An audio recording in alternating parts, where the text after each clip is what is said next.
तो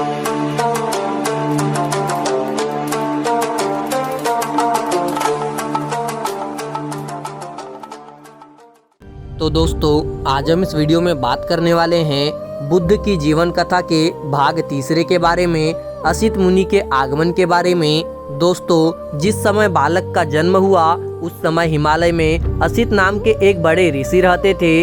असित ने सुना कि आकाश स्थित देवता बुद्ध शब्द की घोषणा कर रहे हैं। वह सोचने लगे कि मैं वहां क्यों न जाऊं जहां बुद्ध ने जन्म ग्रहण किया है।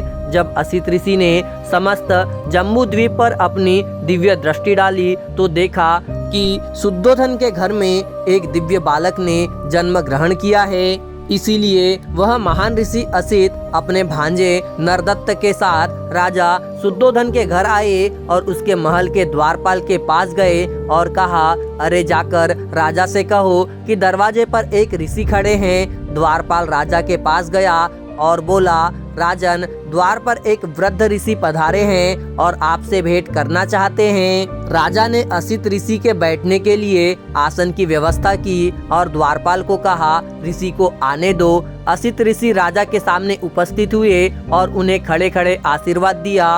राजन, आपकी जय हो, आप चिरकाल तक जिए और अपने राज्य पर धर्म अनुसार शासन करें। तब शुद्धोधन ने असित ऋषि को साष्टांग दंडवत किया और उन्हें बैठने के लिए आसन दिया।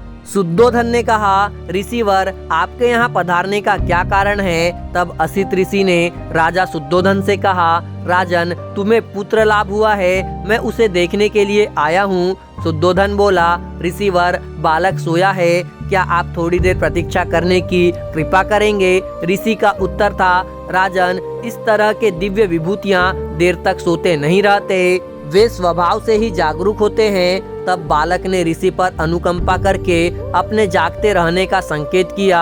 यह देख कि बालक जाग उठा है, शुद्धोधन ने उसे दृढ़ता पूर्वक दोनों हाथों में लिया और असित ऋषि के सामने ले आए।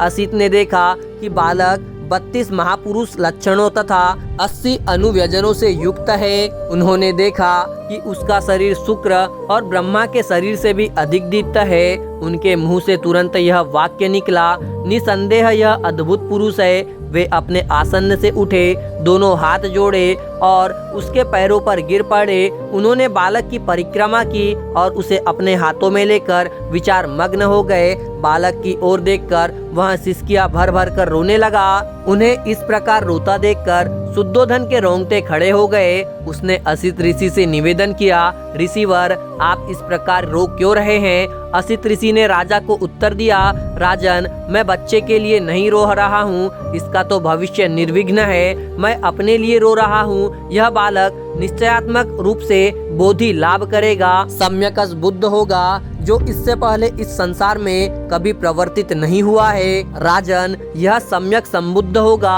और तदंतरम अनंतः प्राणियों को यह दुखमय सागर के पार ले जाकर सुखी करेगा। लेकिन राजन, मैं उस बुद्ध को नहीं देख सकूंगा, इसीलिए राजन, मैं रो रहा हूँ। तब असित ने अपने भांजे को कहा, नरदत्त, जब कभी तुम्हें यह सुनने को मिले कि यह बालक बुद्ध हो गया है तो जाकर शरण ग्रहण करना, यह तेरे सुख, कल्याण और प्रसन्नता के लिए होगा। इतना कहकर असित ने राजा से विदा ली और अपने आश्रम चले गए। दोस्तों, आगे की कहानी हम कल जानेंगे। तब तक के लिए धन्यवाद। यदि कोई प्रश्न है तो कमेंट में जरूर पूछिए, मैं उसका उत्तर जरूर दूंगा। दोस्तों, आपके लिए बहुत मेहनत से पोस्ट लाते हैं, एक लाइक जरूर करें और कमेंट्स करके जरूर बताएं कि वीडियो आपको कैसा लगा और चैनल को सब्सक्राइब जरूर से ही करिएगा।